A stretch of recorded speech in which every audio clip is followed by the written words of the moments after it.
అందరికీ మహాశివరాత్రి పర్వదిన శుభాకాంక్షలండి. ఈరోజు అందరూ ఏదో ఒక శివాలయంకి అయితే వెళ్ళి ఉంటారు కదా. మేమైతే ఒక ప్రత్యేకమైన మహిమగల శివాలయానికి అయితే వచ్చామండి. చుట్టూ గోదావరి మధ్యలో ఈ శివాలయం ఉందండి. అద్భుతంగా ఉంది, ప్రకృతి రమణీయంగా. అసలు భగవంతుడు ఉన్నాడు అనడానికి ఇది సాక్ష్యం అండి ఈ ఆలయము. ఇక్కడ మనకి విఘ్నేశ్వర స్వామి వారు దర్శనమిస్తారు. చూడండి, గర్భగుడి చుట్టూ మహిళలందరూ తమకు సంతానం ఇవ్వమని ఆ భద్రకాళి సమేత వీరభద్రేంద్ర స్వామిని వేడుకుంటున్నారు. ఇక్కడ అలా పడుకున్నాక ఈ ఇయర్ వెళ్ళాక నెక్స్ట్ ఇయర్ జాతరకి వాళ్ళు పిల్లల్ని ఎత్తుకొని మళ్ళీ ఈ దేవుడి దగ్గరికి వస్తారంటండి. అంత త్వరగా దేవుడు కరుణిస్తారట. ఇక్కడ చూడండి, నేను గోదావరి మధ్యలో నుంచి వెళ్ళేటప్పుడు దేవుణ్ణి వ్యూ తీశాను. చూడండి, చుట్టూ గోదావరి, ఇసుక, అక్కడ కొండపైన భగవంతుడు. ఎంత బాగుందో ఆలయం చూడండి. జనాలు, ఇది మహాశివరాత్రి పర్వదినం మాత్రమే ఈ గుడి దర్శనం ఉంటుందండి.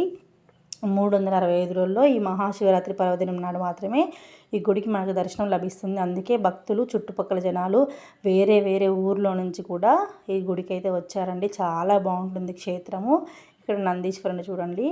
అలాగే ఇక్కడ ఎంత గోదావరి వచ్చినప్పటికీ ఆలయం మొదటి మెట్టు కూడా ఎక్కదంట. చూడండి, ఇక్కడ గోదావరిలో నుంచి నేను మీకు ఆలయం చూపిస్తాను. గోదావరి, ఇసుక దాటుకుంటూ ఆలయంలోకి వెళ్ళాలి. ఇప్పుడు నేను భద్రకాళి సమేత వీరభద్రేంద్ర స్వామి వారిని అయితే మీకు చూపిస్తానండి. 100 ఏళ్ల కాలం నాటి ఆలయము. ఇక్కడ స్వామివారు స్వయంభూగా వెలిసారట. అప్పుడు కాకతీయుల కాలం నాడు కాకతీయులు ఈ ఆలయాన్ని నిర్మించారంట. ఇప్పటికీ చెక్కు చెదరకుండా ఉంటుందండి ఆలయ నిర్మాణం కానీ, భగవంతుడు కానీ ఎంత బాగున్నారో చూడండి. భద్రకాళి సమేత వీరభద్రేంద్ర స్వామి ఎంత కన్నులకు ఆనందంగా, మనసుకు సంతోషంగా ఉంది. స్వామివారిని దర్శించుకుంటే మీరు కూడా మనసారా కన్నులారా దర్శించుకోండి. ఇక్కడ అయ్యవారు కూడా శతగోపురం, అలాగే వేద ఆశీర్వాదం అయితే ఇస్తున్నానండి. అందరికీ వేద ఆశీర్వచనం ఇస్తున్నారు. ఇప్పుడు నేను అసలు ఇక్కడ ఈ దైవాన్ని నేను ఎప్పుడు చూడలేదండి గుడిలో. అసలు నేను ఇక్కడే చూశాను. మరి మీరు చూసారో లేదో నాకు తెలియదండి. ముందుగా ఇక్కడైతే నందీశ్వరుని చూపిస్తాను చూడండి. చాలా రష్గా ఉంది. ఇంత గోదావరిలో ఉన్నప్పటికీ చిన్న చిన్న పిల్లలతో సహా వస్తున్నారండి. వచ్చి స్వామివారిని దర్శించుకొని క్షేమంగా వెళ్తున్నారు. అదే కదా మరి భగవంతుడు అంటే. ఎవరికి సంతోషంగా తన దగ్గరకు వచ్చే భక్తులని ఆశీర్వదించి పంపుతున్నారు భగవంతుడు. చాలా బాగుందండి గుడి అయితే. ఈ గుడి వచ్చేసి భద్రాచలంకి ఒక 15 కిలోమీటర్స్ దూరంలో, చన్నంపట్నం అలాగే సారపాక నుంచి వెళ్ళి మోతేగడ్డకి అలాగే చన్నంపట్నకి మధ్యలో ఉంది, ఇసుకలో, గోదావరిలో ఈ ఆలయము. చాలా పవిత్రమైన ఆలయం అండి.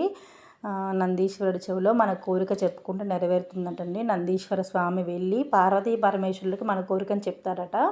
అందుకే అక్కడ మీరు ఎప్పుడైనా శివాలయంకి వెళ్తే నందీశ్వరుడి చెవిలో చెప్పండి. ఇప్పుడు నేను ఒక భగవంతుని చూపిస్తానండి. ఆ భగవంతుడు చూసి మీరు ఎప్పుడైనా ఆ భగవంతుని చూసారా అనేది కామెంట్ చేయండి. చూడండి ఎంతమంది జనాలు ఉన్నారు అసలు. చూడండి, నేను చూపించే ఈ భగవంతుడు ఎవరంటే సాక్షాత్తు సూర్యభగవానుడు అటండి. సూర్యభగవానుడు ఈ ఆలయంలో వెలిసి ఉన్నారటండి. ఓకే అండి, ఇలాంటి మంచి మహిమగల క్షేత్రాన్ని చూసి మనసారా తరించండి. మీకు నచ్చినట్లయితే లైక్ చేయండి, షేర్ చేయండి, సబ్స్క్రైబ్ చేయండి మన ఛానల్ని. అందరికీ మరొకసారి మహాశివరాత్రి శుభాకాంక్షలు. ఈ పండుగను సంతోషంగా, ఆనందంగా జరుపుకోండి. బాయ్.